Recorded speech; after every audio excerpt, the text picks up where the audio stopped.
السلام علیکم۔ سورہ بقرہ کا ترجمہ چل رہا تھا، دوسرا سپارہ ہے، یہاں تک ہم نے پڑھ لیا تھا، یہاں سے آگے پڑھیں گے۔ کتب علیکم القتال وہو کرہ لکم، فرض کیے گئے تم پر قتال، حالانکہ وہ ناپسند کیا تمہارے لیے، حالانکہ وہ ناپسند ہے تم کو، اور امید ہے یہ کہ تم پسند کرو کچھ، ناپسند کرو کچھ، اس کا ناپسند کرو کچھ، اور وہ بہتر ہو تمہارے لیے، اور امید ہے یہ کہ تم پسند کرو کچھ،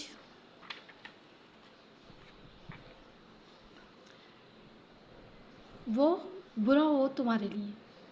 اور اللہ تعالیٰ جانتا ہے اور تم نہیں جانتے۔ یہ سلونہ کا وہ پوچھتے ہیں آپ صلی اللہ علیہ وآلہ وسلم سے شہر الحرام کے بارے میں، شہر الحرام کے بارے میں قتال کرنا، اس میں 4 مہینے ہیں، ذی-قعدہ، ذی-الحجہ، محرم، 3 تو ساتھ ہیں اور 1 رجب، اس میں قتال کرنا جیسے نہیں کرنا چاہیے،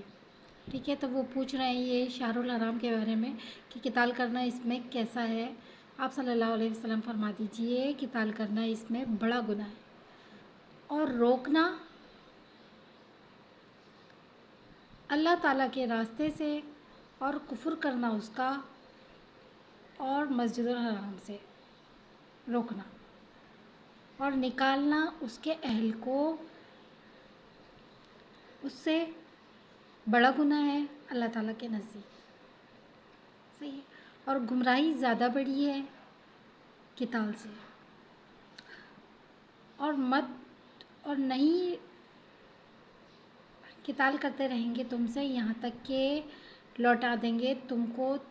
تمہارے دین سے، مرتد کر دیں گے تمہارے دین سے، اگر وہ طاقت رکھتے ہیں، اگر وہ قابو پائیں تم کو تو تمہارے دین سے لوٹا دیں گے،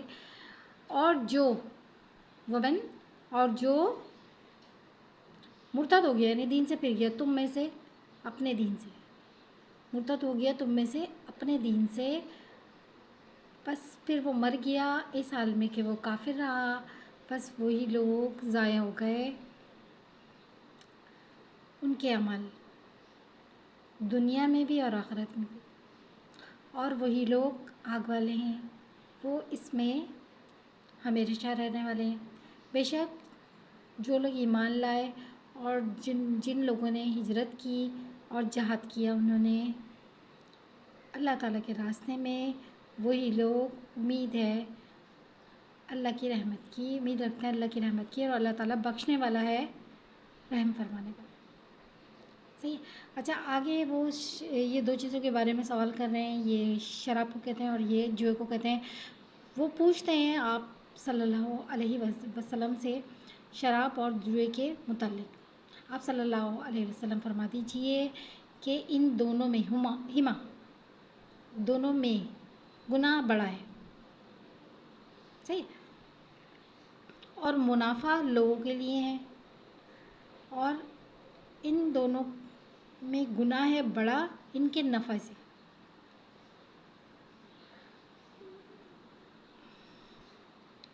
اچھا، یہ شراب جو ہے 3 دفعہ میں حرام کی گئی تھی، پہلے یہ اسلام میں شروع ابتدائی دور تھا تو جائز تھی۔ جائز کا مطلب یہ لوگوں نے پوچھا اس کے بارے میں تو فرمایا، حکم آیا کہ بھئی یہ جیسے بری چیز ہے، پھر اس کے بعد فرمایا کہ بھئی یہ نماز کے ٹائم پہ یہ نہیں کریں، پھر اس کے بعد میں حکم آیا کہ بھئی یہ بالکل ہی یعنی اس کو حرام قرار دے دیا 3 دفعہ میں۔ جب بھی کوئی بری عادت ہو جاتی ہے وہ ایک دم سے تو نہیں چھوڑتے، اللہ تعالیٰ کا بھی یہی طریقہ ہے، آہستہ سے جیسے یہ کرا تھا ان کو، اور جو ابھی یہ اسی طرح سے یہ بھی نقصان دہ ہے۔ بظاہر ان چیزوں میں فائدہ نظر آ رہا ہوتا ہے لیکن دنیا اور آخرت دونوں کا یہ نقصان ہے۔ اچھا، اب یہ یہاں سے آ رہا ہے نا، وہی سلونہ کا، اور وہ پوچھتے ہیں کیا وہ خرچ کریں، یعنی صدقات وغیرہ نا۔ آپ صلی اللہ علیہ وسلم فرما دیجیے جو بچ جائے، یعنی ایسا نہ ہو کہ آپ خود ہی ضرورت مند ہو جائیں،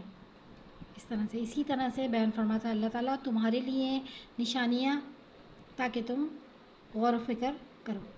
دنیا میں اور آخرت میں۔ وہ پوچھتے ہیں آپ صلی اللہ علیہ وآلہ وسلم سے یتیموں کے بارے میں، آپ صلی اللہ علیہ وسلم فرما دیجئے اصلاح کرنا، درستگی کرنا ان کے لیے بہتر ہے، اور اگر ملا لو ان کو بس وہ بھائی ہیں تمہارے. اور اللہ تعالیٰ جانتا ہے فساد کرنے والے کو اور اصلاح کرنے میں کون درستگی کرتا ہے ان کی اور کون فساد کرتا ہے، اللہ تعالیٰ جانتا ہے. اور اگر چاہتا اللہ تعالیٰ، البتہ یہیں تک رکھ لیتے ہیں، ایسا کرتے ہیں نا، یہیں تک رکھ لیتے ہیں. یتیموں کے بارے میں جب بعد میں پڑھیں گے ان شاء اللہ تعالیٰ. دعا میں یاد رکھیے گا. السلام علیکم.